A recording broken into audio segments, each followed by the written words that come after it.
ಒಬ್ಬ ರಾಜ ಗೌತಮ ಮಹರ್ಷಿಗಳನ್ನ ಕೇಳ್ತಾ ಇದ್ದಾನೆ. ಮಹರ್ಷಿಗಳೇ, ನೀವು ನನ್ನ ಅರಮನೆಗೆ ಬರುವಾಗ, ಮಹಾತ್ಮರೇ, ನೀವು ನನ್ನ ಅರಮನೆಗೆ ಬರುವಾಗ ದಾರಿಯಲ್ಲಿ ಏನನ್ನು ನೋಡಿದಿರಿ? ಪ್ರಶ್ನೆಯನ್ನು ಮಾಡ್ತಾ ಇದ್ದಾನೆ ರಾಜ ಗೌತಮ ಮಹರ್ಷಿಗಳನ್ನು. ಗೌತಮ ಮಹರ್ಷಿಗಳು ಹೇಳ್ತಾ ಇದ್ದಾರೆ, ಹೇ ಮಹಾರಾಜ, ನಾನು ನಿನ್ನ ಅರಮನೆಗೆ ಬರುವಂತ ಆ ಸಮಯದಲ್ಲಿ ಮಾರ್ಗದ ಮಧ್ಯದಲ್ಲಿ, ಅಂದರೆ ದಾರಿಯ ಮಧ್ಯದಲ್ಲಿ ನಾನು ಏನನ್ನು ನೋಡಿದೆ ಅಂತಂದ್ರೆ, ಅಲ್ಲಿ ಒಬ್ಬಳು ಸ್ತ್ರೀ ಇದ್ಲು, ಹೆಣ್ಮಗಳು. ಆ ಹೆಣ್ಮಗಳಿಗೆ ಏನಾಗಿತ್ತು ಅಂತಂದ್ರೆ ಕುಷ್ಠರೋಗ ಬಂದಿತ್ತು. ಯಾವ ರೋಗ ರೀ? ಕುಷ್ಠರೋಗ. ಅವಳ ಕೈ ಎಲ್ಲವೂ ಮಂಡ ಆಗಿದ್ದೀವಿ. ಅವಳ ಶರೀರದಿಂದ ಕ್ರಿಮಿಗಳು, ರಕ್ತ, ಕೀವ ಎಲ್ಲವೂ ಸೋರಾಕತ್ತಿತ್ತು. ಅವಳ ಶರೀರದಿಂದ ಹುಳಗಳು ಹೊರಗೆ ಬರ್ತಾ ಇದ್ದೀವಿ. ಅದನ್ನೆಲ್ಲವನ್ನು ನಾನು ನೋಡ್ಕೊಂತ ನಿಂತೆ. ಅವಳಿಗೆ ಉಣ್ಣಲಿಕ್ಕೆ ಯಾರು ಊಟ ಹಾಕ್ತಿಲ್ಲ, ಅವಳಿಗೆ ಯಾರು ನೀರು ಪಡ್ತಾ ಇಲ್ಲ, ಅವಳಿಗೆ ಕ್ಷಯರೋಗ ಬೇರೆ ಅದ, ಆ ಮಹಾರೋಗವೂ ಅದ. ಆದರೆ ಅಂತಹ ದುಃಖದಲ್ಲಿ ಆ ಹೆಣ್ಮಗಳಿದ್ದು ಅವಳಿಗೆ ಧಾರಣೆ ಮಾಡಲಿಕ್ಕೆ, ಉಡಲಿಕ್ಕೆ ಯಾವ ಬಟ್ಟೆಯೂ ಕೂಡ ಇರಲಿಲ್ಲ. ಅರ್ಧಂಬರ್ಧ ಬಟ್ಟೆ ಇದ್ದೀವಿ. ಅಂತಹ ಕಠಿಣವಾದ ದುಃಖವನ್ನ, ಅಂತಹ ಭಯಂಕರವಾಗಿರ್ತಕ್ಕಂಥ ದುಃಖವನ್ನ ಆ ಹೆಣ್ಣುಮಗಳು ಅನುಭವಿಸ್ತಾ ಇದ್ದಾಗ, ಆದರೆ ನನಗೇನಾಯಿತು ಅಂತಂದ್ರೆ, ದಾರಿ ಮಧ್ಯದಲ್ಲಿ ಆಕಾಶದಿಂದ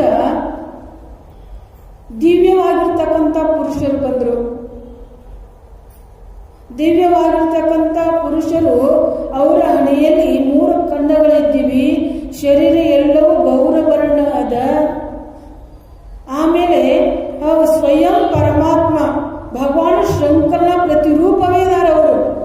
ಅವರನ್ನು ನಾನು ಆಕಾಶ ಮಾರ್ಗದಿಂದ ಬರುವುದನ್ನು ನಾನು ನೋಡಿದೆ. ನಾನು ಅವರನ್ನು ನೋಡ್ತಾ ಅಲ್ಲೇ ನಿಂತುಕೊಂಡಾಗ ಅವರು ಎಲ್ಲಿ ಹೋಗ್ತಾರೆ ಅಂತ ನೋಡ್ತಾ ಇರುವಾಗ, ಆ ಪುಷ್ಪಕ ವಿಮಾನದಲ್ಲಿ ಆ ದಿವ್ಯ ಪುರುಷರು ಎಲ್ಲಿಗೆ ಬಂದರು ಅಂತಂದ್ರೆ, ಆ ಸ್ತ್ರೀ ಏನ ದಾರಿಯ ಮಧ್ಯದಲ್ಲಿ ಮಹಾರೋಗದಿಂದ ಕೂಡಿಕೊಂಡಿರ್ತಕ್ಕಂಥವಳು, ಕ್ಷಯರೋಗದಿಂದ ಕೂಡಿಕೊಂಡಿರ್ತಕ್ಕಂಥವಳು ಆ ಸ್ತ್ರೀ ಹತ್ರ ಬಂದು ಅವಳನ್ನ ಆ ಪುಷ್ಪಕ ವಿಮಾನದಲ್ಲಿ ಕುಳಿಸ್ಕೊಂಡ್ರು. ಅವಳನ್ನ ಅದರಲ್ಲಿ ಕುಳಿಸ್ಕೊಂಡು ಇನ್ನು ಹೋಗಬೇಕು ಅನ್ನುವಷ್ಟರಲ್ಲಿಯೇ ನಾನು ಅವಳನ್ನ ತಡೆದೆ. ನಿಂತ್ಕೊಳ್ರಿ ಸ್ವಲ್ಪ. ಆ ಶಿವದೂತರು ಹೇಳಿದ್ರು, ಯಾಕ್ರಿ ಮಹಾತ್ಮರೇ ಅಂತ ಪ್ರಶ್ನೆಯನ್ನು ಮಾಡಿದಾಗ ನಾನು ಅವರನ್ನು ಕೇಳಿದೆ, ಹೇ ಶಿವದೂತರೇ, ಹೇ ಭಗವಾನ್ ಶಂಕರನ ಪ್ರತಿನಿಧಿಗಳೇ, ನೀವು ಕೈಲಾಸದಿಂದ ಆ ಪುಷ್ಪಕ ವಿಮಾನವನ್ನು ತೆಗೆದುಕೊಂಡು ಬಂದು ಈ ಸ್ತ್ರೀಯನ್ನ, ಮಹಾ ದುಃಖದಿಂದ ನೋವನ್ನು ಅನುಭವಿಸ್ತಕ್ಕಂಥ ಈ ಸ್ತ್ರೀಯನ್ನ, ಮಹಾರೋಗದಿಂದ ಕೂಡಿಕೊಂಡಿರ್ತಕ್ಕಂಥ ಈ ಸ್ತ್ರೀಯನ್ನ ನೀವು ಈ ಪುಷ್ಪಕ ವಿಮಾನದಲ್ಲಿ ಅವಳನ್ನು ಕುಳ್ಳಿರಿಸಿಕೊಂಡು ಕರ್ಕೊಂಡು ಹೋಗ್ತಾ ಇದ್ದೀರಲ್ಲ, ಕಾರಣ ಏನು? ಇವಳು ಇಂಥ ವಿಮಾನದಲ್ಲಿ ಕುಳಿತುಕೊಂಡು ನಿಮ್ಮ ಜೊತೆಲೆ ಬರಬೇಕಾದರೆ ಅವಳು ಯಾವ ಪುಣ್ಯವನ್ನು ಮಾಡಿದ್ಲು ಅದನ್ನು ನೀವು ನನಗೆ ಹೇಳಬೇಕು. ಆ ಶಿವದೂತರೇ ಹೇಳ್ತಾ ಇದ್ದಾರೆ, ಮಹಾತ್ಮರೇ, ಇವಳು ಹಿಂದಿನ ಜನ್ಮದಲ್ಲಿ ಬ್ರಾಹ್ಮಣಳು, ಇವಳ ಪತಿ ಬ್ರಾಹ್ಮಣ,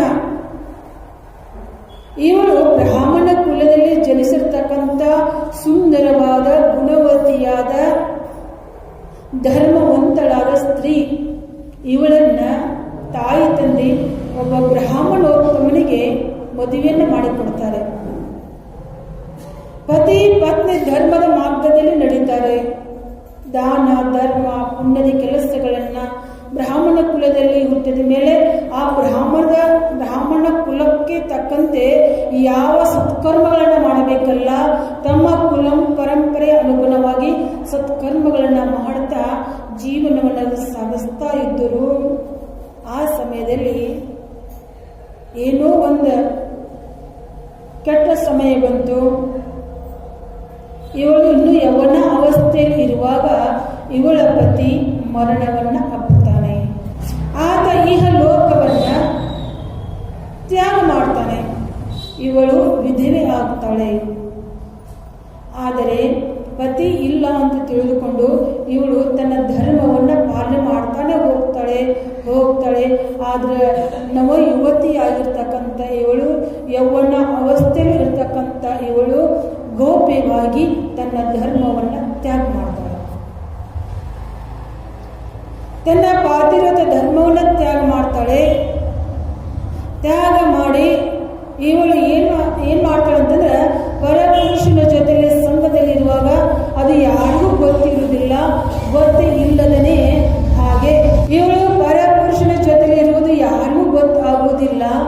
ಮುಂದೆ ಏನಾಗ್ತದೆ ಅಂತಂದ್ರೆ ಇವಳು ಗರ್ಭವತಿ ಆಗ್ತಾಳೆ. ಆ ಗರ್ಭವತಿಯ ಚಿಹ್ನೆಗಳು ಅವಳ ಶರೀರದಲ್ಲಿ ಕಾಣಿಸ್ತವೆ. ಅವಳ ಶರೀರದಲ್ಲಿ ಗರ್ಭದ ಚಿಹ್ನೆಗಳು ಕಂಡಾಗ ಆ ಜಾತಿಯ ಎಲ್ಲ ಜನರು ಏನ್ ಮಾಡ್ತಾರೆ ಅಂತಂದ್ರೆ, ನೀನು ನಿನ್ನ ಧರ್ಮವನ್ನು ತ್ಯಾಗ ಮಾಡಿದೀಯಾ, ಪಾಪದ ಕೆಲಸವನ್ನ ಮಾಡಿದೀಯಾ ಅಂತ ತಿಳ್ಕೊಂಡ ಅವಳನ್ನ ಬಹಿಷ್ಕಾರ ಮಾಡಿಬಿಡ್ತಾರೆ. ಊರು ಹೊರಗೆ ಅವಳನ್ನು ಏನ್ ಮಾಡ್ತಾರೆ ಅಂತಂದ್ರೆ ಇಟ್ಟು ಬಿಡ್ತಾರೆ. ಒಬ್ಬ ವ್ಯಕ್ತಿ ಏನ್ ಮಾಡ್ತಾನೆ ಅಂತಂದ್ರೆ, ಅವಳ ಪರಿಸ್ಥಿತಿಯನ್ನು ನೋಡಿ, ಅವಳ ಗರ್ಭವತಿ ಇರುವುದನ್ನು ನೋಡಿ ಅವಳ ಮೇಲೆ ಕರುಣೆಯನ್ನು ತೋರಿ ಅವಳನ್ನು ತನ್ನ ಮನೆಯಲ್ಲಿ ಇಟ್ಟುಕೊಳ್ತಾನೆ.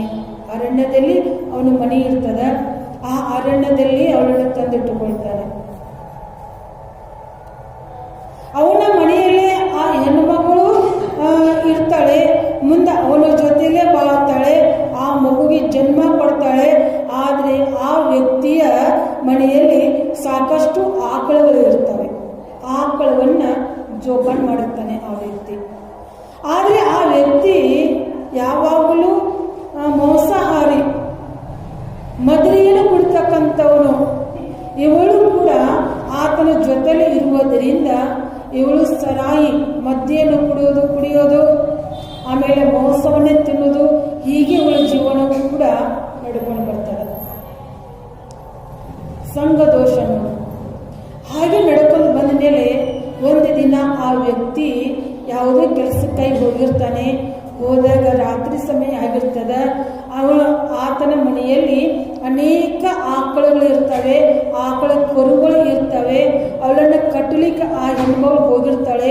ಹೋದಾಗ ಆ ಆಕಳ ಮಧ್ಯದಲ್ಲಿ ಕುರಿ ಒದಿರದ ಹಾಗೆ ಕೇಳಿಸ್ತದ. ಅವಳು ಕುರಿ ಒದರದ ಹಾಗೆ, ಚೀರದ ಹಾಗೆ ಕೇಳಿಸಿದಾಗ ಇದು ಕುರಿ ಅಂತ ತಿಳ್ಕೊಂಡು ಅವಳು ಏನು ಮಾಡ್ತಾಳೆ ಅಂತಂದ್ರೆ, ಆಕಳ ಕರುವನ್ನು ತಂದು ಅದನ್ನು ಕಡಿದು ಅದನ್ನು ಅಡುಗೆಯನ್ನು ಮಾಡಿ ಊಟ ಮಾಡ್ತಾಳೆ.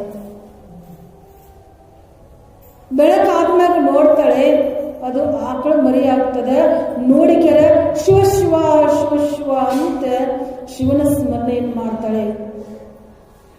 ಅವಳ ಜೀವನದಲ್ಲಿ ಒಂದೇ ಸಾರಿ ಏನಂದ್ಲು, ಶಿವ ಶಿವ ಅಂತಂದ್ಲು. ಅದನ್ನು ನೋಡಿ ಶಿವ ಶಿವ ಅಂತಾಳಲ್ಲ, ಇದು ಆಕಳದ, ಆದ್ರೆ ಇದು ಕುರಿ ಮರಿ ಅಂತ ತಿಳ್ಕೊಂಡು ನಾ ಏನು ಮಾಡಿದೆ, ಇದರ ಪ್ರಾಣವನ್ನು ಕಳೆದ್ನಲ್ಲ ಶಿವ ಅಂತ. ಅದರ ಸ್ವಲ್ಪ ಅಡಿಗೆಯನ್ನು ಮಾಡಿ ಊಟ ಮಾಡ್ತಾಳೆ. ಇನ್ನು ಉಳಿದದ್ದನ್ನು ಹೊರಗೆ ತಂದಿಟ್ಟು ಅಳಲಿಕ್ಕೆ ಪ್ರಾರಂಭ ಮಾಡ್ತಾಳೆ. ಅವರ ಅಳುವುದನ್ನು ನೋಡಿ, ಆ ಸ್ತ್ರೀ ಅಳುವುದನ್ನು ನೋಡಿ ಸುತ್ತು ಕಡೆ ಇರ್ತಕ್ಕಂಥ ಜನರೆಲ್ಲರೂ ಬರ್ತಾರೆ. ಯಾಕಮ್ಮ, ಯಾಕೆ ಅಳ್ತಾ ಇದ್ದೀಯ, ಏನಾಯ್ತು ಅಂತ ಕೇಳ್ತಾರೆ ಎಲ್ಲ ಜನ. ನೋಡ್ರಿ, ರಾತ್ರಿ ಸಮಯದಾಗ ಹುಲಿ ಬಂದ ಈ ಆಕಳ ಕರುವನ್ನ ತಿಂದು ಹೋಗ್ಯದ ಅಂತ ಹೇಳ್ತಾಳೆ.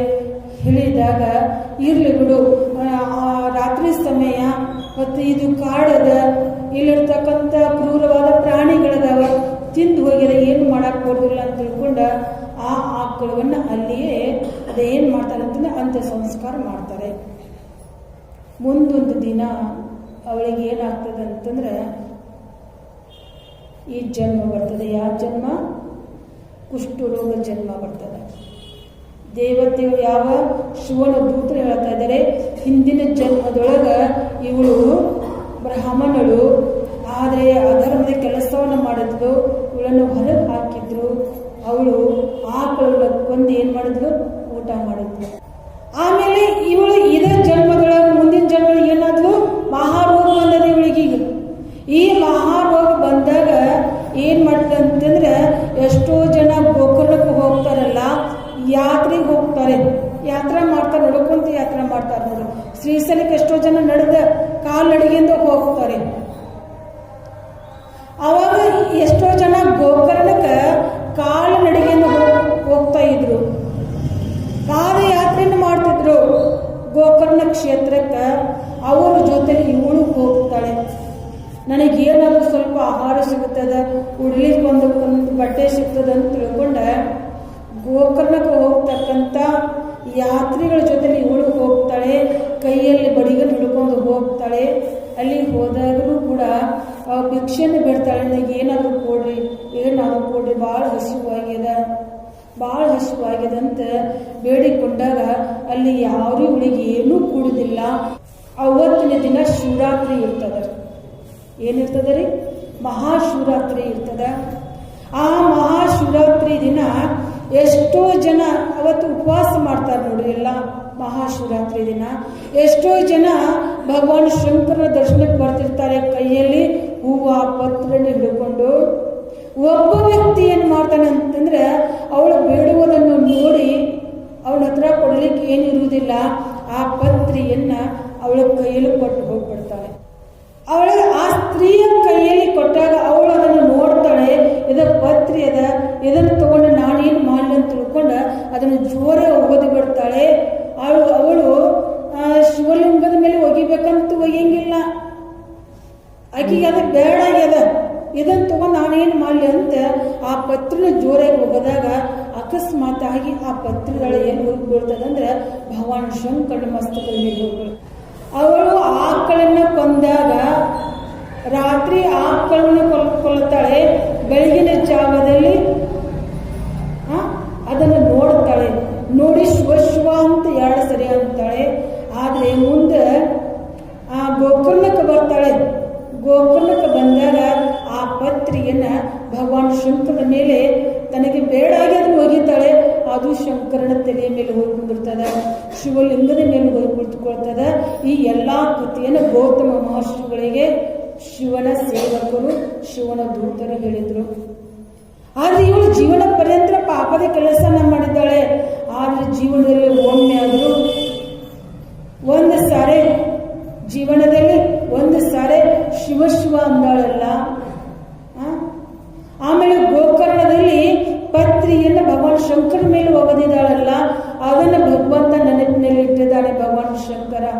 ಅವಳ ಮಾಡಿದ ಪಾಪ ಕರ್ಮಗಳ ನೆನಪಿಟ್ಟಿಲ್ಲ. ಶಿವರಾತ್ರಿ ದಿನ ನನ್ನ ಮಸ್ತಕದ ಮೇಲೆ ಪತ್ರಿಯನ್ನು ಅರ್ಪಣೆ ಮಾಡಿದಳಲ್ಲ ಆ ಸ್ತ್ರೀ, ಅದಕ್ಕಾಗಿ ಅವಳನ್ನು ಇಲ್ಲೇ ಕರ್ಕೊಂಡು ಬರ. ಎಲ್ಲಿ? ಕೈಲಾಸಕ್ಕೆ. ಜೀವನದಲ್ಲಿ ಒಂದು ಸಾರಿ ಶಿವ ಅಂದಾಳಲ್ಲ, ಒಂದು ಸಾರಿ ಪತ್ರಿ ದೇವರೊಳಗೆ ಅರ್ಪಣೆ ಮಾಡಿದಾಳಲ್ಲ, ಅದು ಶಿವರಾತ್ರಿ ದಿನ. ಅದಕ್ಕಾಗಿ ಅವಳನ್ನು ನನ್ನ ಹತ್ರ ಕರ್ಕೊಂಡು ಬರ್ರಿ, ಅವಳನ್ನು ಕೈಲಾಸಕ್ಕೆ ಕರ್ಕೊಂಡು ಬರ್ರಿ ಅಂತ ಆ ಪ್ರಭು ಮಹೇಶ್ವರ ಕರುಣಾಮಯಿ ನಮ್ಮನ್ನು ಕಳಿಸಿದ್ದಾನೆ. ಅದಕ್ಕೆ ಇವಳನ್ನು ನಾವು ಈ ಪವಿತ್ರವಾದ ವಿಮಾನದಲ್ಲಿ ಕುಳ್ಳಿರಿಸಿಕೊಂಡು ನಾವು ಕೈಲಾಸವನ್ನು ಕರ್ಕೊಂಡು ಹೋಗ್ತಾ ಇದ್ದೀವಿ ಅಂತ ಶಿವದೂತರು ಹೇಳಿದ್ರು. ಇದನ್ನ ಕೇಳಿದ ಯಾವ ಗೌತಮ ಮಹರ್ಷಿಗಳಿಗೆ ಬಹಳ ಸಂತೋಷ ಆಯಿತು. ಸಂತೋಷ ಆದಾಗೆ ಇಲ್ಲಿ ಹೇಳ್ತಾ ಇದ್ದಾರೆ ಏನು ಅಂತಂದ್ರೆ, ಭವಕೋಟಿ ಶತೋತ್ಪನ್ನ ಪುಣ್ಯ ರಾಶಿ ವಿಪಾಕತಃ ಲಭತೆ ವಾ ಪುನಸ್ತತ್ರ ಬಿಲ್ವಪತ್ರ ಅರ್ಚನಂ ವಿಭೋ. ಅಂದ್ರೇನು? ಅನೇಕ ಕೋಟಿ ಜನ್ಮಗಳಲ್ಲಿ ನಾವು ಎಷ್ಟೋ ಕೋಟಿ ಜನ್ಮಗಳನ್ನ ತಾಕೊಂಡು ಬಂದಿದ್ದೇವೆ. 84 ಲಕ್ಷ ಜೀವರಾಶಿಗಳಲ್ಲಿ ಬಂದೆ ಭಾರತ ಭವನಗಳನ್ನು ಉಂಡೆ ಎಷ್ಟು ಜೀವರಾಶಿಗಳು ಬಂದಿದ್ದೇನ್ರಿ? ಒಂದಲ್ಲ ಎರಡಲ್ಲ, ಅನೇಕ ಕೋಟಿ ಜೀವರಾಶಿಗಳಲ್ಲಿ ನಾನು ಹುಟ್ಟುವುದು ಸಾಯುತ್ತಾ ಬಂದಿದ್ದೀನಿ. ಆ ಕೋಟಿ ಜನ್ಮಗಳಲ್ಲಿ ನಾನು ಒಂದು ಸ್ವಲ್ಪ ಪುಣ್ಯ ರಾಶಿ ಅದ. ಅಪ್ಪಿತಪ್ಪಿಯು ನಾ ಪುಣ್ಯ ಮಾಡಿದ್ದೀನಿ. ಆ ಪುಣ್ಯದ ರಾಶಿ ಏನಾಗಿದೆ, ಒಂದು ಕಡೆ ಕೂಡಿದೆ. ಆ ಪುಣ್ಯದ ಪ್ರಭಾವದಿಂದ ನಾನು ಇವತ್ತು ಆ ಶಿವಲಿಂಗದ ಮೇಲೆ ಪತ್ರಿಯನ್ನ ಅರ್ಚನೆ ಮಾಡ್ತಾ ಇದ್ದೀನಿ. ಭಗವಾನ ಶಂಕರನಿಗೆ ಪತ್ರಿಯನ್ನು ಏರಿಸಬೇಕಾಗಿತ್ತು ಅಂದ್ರೆ ಅನೇಕ ಕೋಟಿ ಜನ್ಮಗಳಲ್ಲಿ ಇರ್ತಕ್ಕಂಥ ಪುಣ್ಯದ ರಾಶಿಯಿಂದ ಆ ಶುಭ ಸಮಯ ನಮಗೆ ಬರ್ತದೆ ಶಿವನ ಮೇಲೆ ಪತ್ರಿ ಏರಿಸುವುದು. ಇಲ್ಲ ಅಂದ್ರೆ ಬರುವುದಿಲ್ಲ. ಇಲ್ಲಿ ಹೇಳ್ತಾ ಇದ್ದಾರೆ, ಒಂದು ಬಿಲ್ವ ಪತ್ರಿಯನ್ನು ಭಗವಾನ್ ಶಂಕರನಿಗೆ ಅರ್ಪಿಸುವುದರಿಂದ ಏನಾಗ್ತದ, ವರ್ಷಾನುಮಯುತಂ ಏನ ಸ್ನಾತಂ ಗಂಗಾ ಸರಿಜ್ಯತೆ ಸಕೃದ ಬಿಲ್ವಾರ್ಚನೆ ನೈವ ತತ್ಫಲಂ ಲಭತೆ ನರಃ.